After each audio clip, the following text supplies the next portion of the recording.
One evening in 1949, Ray Bradbury was out walking with a friend along Wilshire Boulevard in Los Angeles. A police car pulled up alongside them, and an officer began questioning the men. Bradbury was furious that he was made to feel like a criminal for simply walking on the side of the road. He returned home and wrote a story called The Pedestrian, about a future society where humans are restricted from walking anywhere under any circumstances. In 1951, the piece evolved into another short story called The Fireman. Bradbury's publisher urged him to expand the story to feature length, and in 9 days in 1953, he completed Fahrenheit 451.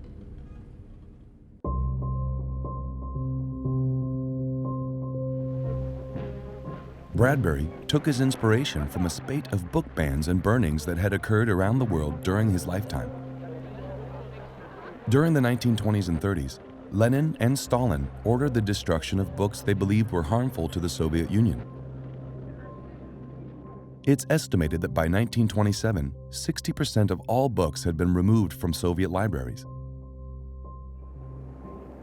In April 1933, the Nazi German Student Association's main office for press and propaganda announced a nationwide action against the un-German spirit.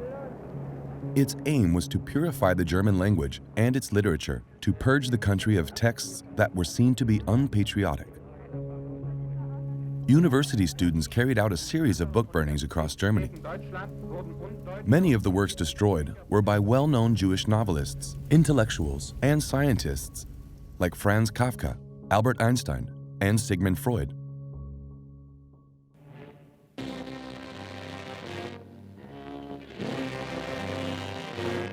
In Germany, the brown shirts of Hitler's unarmed Nazi army command world attention by boycotting Germany's 500,000 Jews, prisoning thousands and impoverishing tens of thousands, and by reverting to medieval standards, burning books that conflict with Nazi ideals.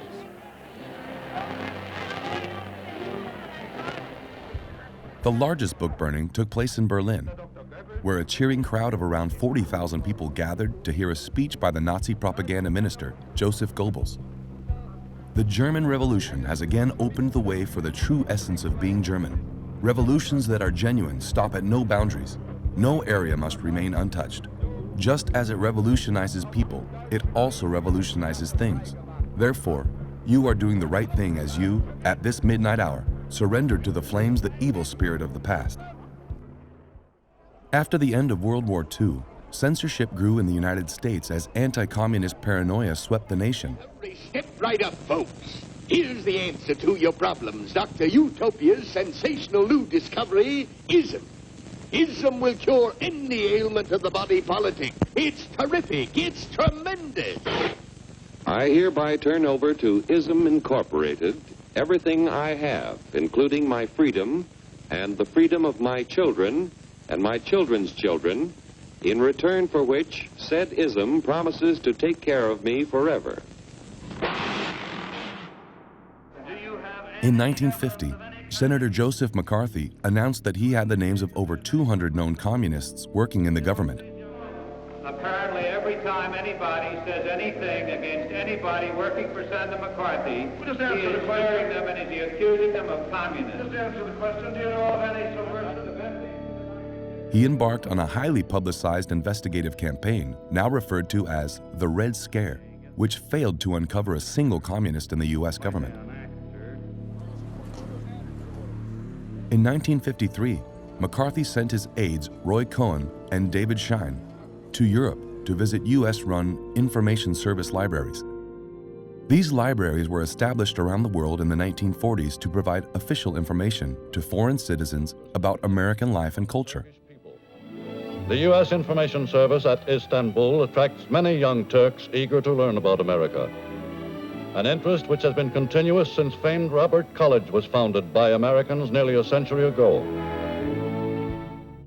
McCarthy claimed the libraries had been infiltrated by communist literature and demanded that 30,000 books be removed from the shelves, including works by Mark Twain and Herman Melville.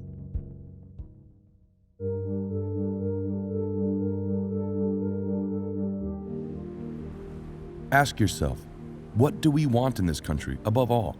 People want to be happy, isn't that right? Haven't you heard it all your life? I want to be happy, people say. Well, aren't they? Don't we keep them moving? Don't we give them fun? That's all we live for, isn't it? For pleasure, for titillation. And you must admit, our culture provides many of these. After the Second World War, the United States entered a period of economic prosperity. Suburbs provided affordable housing options for the middle class, which resulted in a demand for household appliances, furniture, and television sets. While less than 200,000 homes had television sets before the end of World War II, by 1955, over half of American households owned a TV.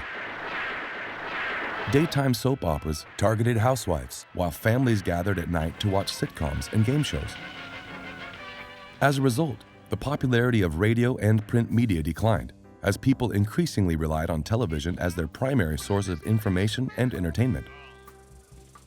With families increasingly moving to the suburbs, cars became more essential than ever to the American way of life.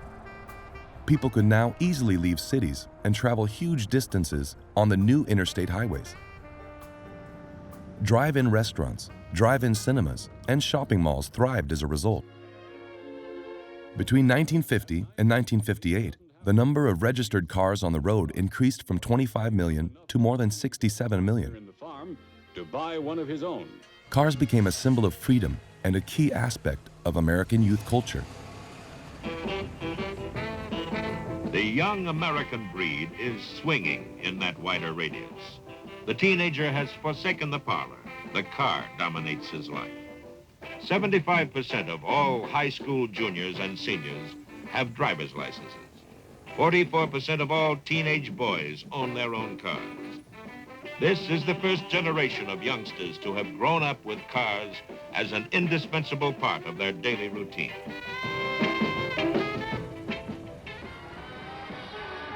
As a result of the economic boom, the teenagers of the 1950s had money and became a thriving market for corporations. Hot music, a hot pace. Rock and roll music and Hollywood films promoting rebellion and sexuality became highly popular, as did teen idols like Elvis Presley. His earnings from records alone totaled nearly... Everything seemed idyllic in the United States, yet Ray Bradbury saw the dangers of these emerging trends in consumerism and popular culture.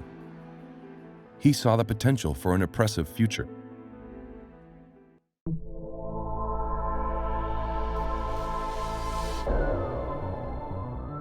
In 1516, Thomas More published the Latin novel Utopia, which depicted an island nation without class distinctions, poverty, or crime.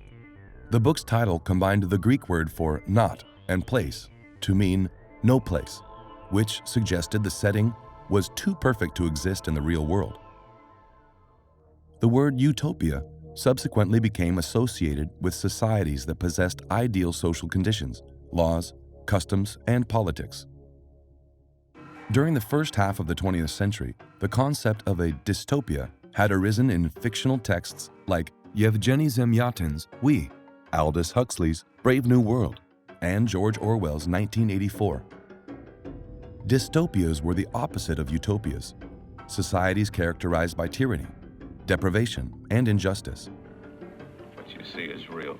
Elements common to the dystopian genre include totalitarian governments, oppressive technology, and protagonists that grow to question and challenge the society around them. Fahrenheit 451 was an important and influential addition to the dystopian canon. After its publication in 1954, the book met with instant acclaim and has since been adapted into 2 films, a stage play, a radio play, and even a video game. A testimony to the ongoing relevance of its themes and concerns.